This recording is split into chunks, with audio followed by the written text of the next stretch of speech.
Hey everyone, welcome back to Adventures in Aviators and our hiking series as we help you have adventures all over the world. Today we are on the big island of Hawaii in search of some of the best sands I've ever been a part of at Makalawena Beach on the west side of the big island. And as always, we are going to rank this on our 5 categories of location, facilities, plants and wildlife, trail traffic, and the payoff. And we rank those on a scale of 1 to 5 aviators. 5 aviators.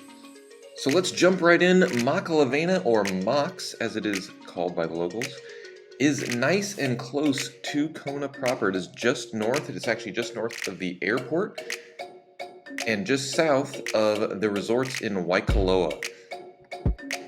But don't be fooled, because this beach is not easy to reach. In fact, there are a couple of ways that you can get there, and they all require a decent trek. But I'm going to take you on the most scenic version today, which comes from the north, because it's a hiking guide. And strap on your boots and let's go see some things as we discover Makalawena.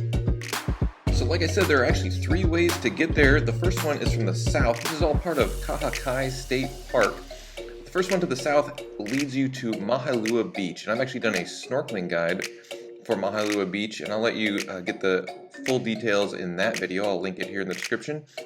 But the short version is that you continue going north from Makalawena Beach across a lava field. There is a path, but it is rather bumpy and rocky and not for the faint-hearted. It gets very hot during the day.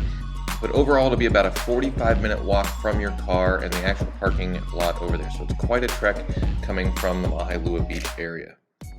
The second way, which I would venture to say is probably the most popular, but not necessarily, comes from the north side of the beach.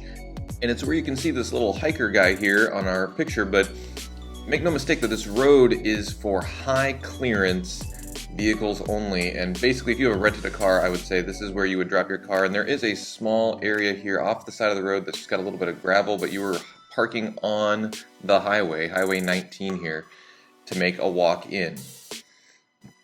But this path will join in with what I'm going to tell you about today, which is going in at this much more main entrance with a honest to goodness turn lane and everything as you go towards Kua Bay, which I've also done a snorkeling guide for Kua Bay. But before you get to Kua Bay, there is a gravel parking area. Again, be careful if you've got a low clearance vehicle, even just to get into this parking area. But this is where you can do a scenic hike that's going to take you by Pu'uku'ili, which is the cinder cone right here. It's the most visible landform that you'll see in this area, and you'll know that you're in the right area by seeing this as you drive by.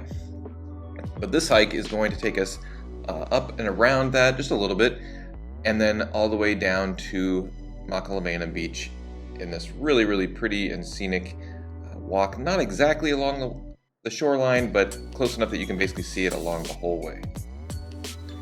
So once you park in this little gravel area, you're going to walk up the road just a touch, and then you're going to look for this little inlet that goes up towards the pu'u, or the cinder cone. And it is not going to be especially well marked or anything like that, but just you need to know what you're looking for. But once you find that little inroad, you'll see that the path is not especially hard to follow, although there are multiple paths in this area, and we'll talk about that briefly. But so overall, because this hike is so close to town and the resorts, I'm going to give this the illustrious 5 aviators. 5 aviators. So like I said, there's not going to be a ton of signs in this area outside of signs for the state park. But once you find it, it'll be pretty clear and easy to stay on it. You'll see a turn to go up the pu'u if you want to go and hike and get to the top of that. It's not that far, and I definitely recommend it. You get really nice views of the entire area. Or you can skim alongside, and that's as you're making your way to the beach, the direction that you need to go, and that's what we did on this day. And you'll see it's brush, and it's not exactly maintained, but it's also not hard to stay on the path as well. And so you're going to skirt around the hill, or the pu'u, and make your way south. You'll know that you're on the right path because you will reach the broken down vehicle. Hey, welcome to the Big Island. And that's where you're going to meet up with the path from those people coming down on that dirt road from the highway. And so that's where these two things converge. At that point, you're going to follow this impressively rocky road, and you'll see why you didn't want to bring your rental vehicle anywhere near this thing. It is a vehicle ender, but it makes for a great path and hike up and down some of these rocks as you make your way towards the beach.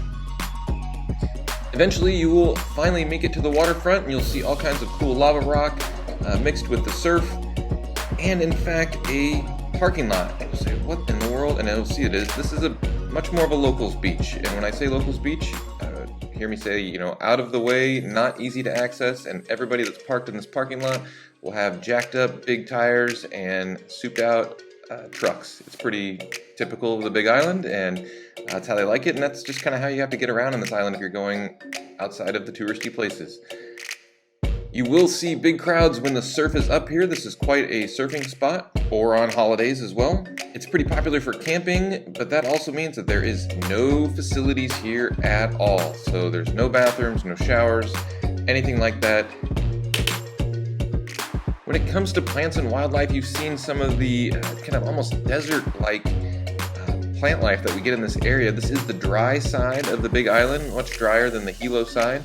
And so you get a lot of scrub grass and different shrubs like that. Certainly you can have rainier times of year, but you're not going to expect to see a lot of that. It would be quite muddy if you come right after some rain showers. That does limit the amount of wildlife that you'll probably see as well, but there are certainly goats in this area. That is something you can keep your eye out for. Lots of goats, and of course the occasional gecko. And for that reason, I'm going to give this a 3 out of 5 aviators. For trail traffic, I would say that this is one of the least popular ways to get to Makalawena, so you shouldn't encounter too many people. As we always say, go early in the morning and you will have most things to yourself, really all around the island. So stay on that mainland time zone and wake up early and enjoy much of this place to yourself. But again, it can get busy at times depending on the surf or if it's a busy weekend. So just be prepared for that as well. The beach can be busier than the trail itself because you have people coming from a variety of directions, so just be ready for that. But overall, the trail traffic here is minimal, especially if you're checking out the Cinder Cone as well. And so for that reason, I'm going to give this 3 out of 5 aviators. And finally, we come to the payoff. What do you get for the efforts that you've put in? Well, I tell you what, you get some of the best sand that I've ever experienced in Hawaii or anywhere. A beautiful location with all kinds of nooks and crannies, big surf at certain times of year, the possibility to see whales off in the distance if you're there in the winter months, and just a really great chill location to enjoy. But if you're a fan of fine sand, I can't recommend anywhere more than Makalawena. So if you have some insights, please put those in the comments below. Again, this is a locals beach, and as you would with anywhere, please take great care of this location. Leave it better than you found it. If you appreciate videos like these, please give us a like and consider subscribing, and we'll see you next time.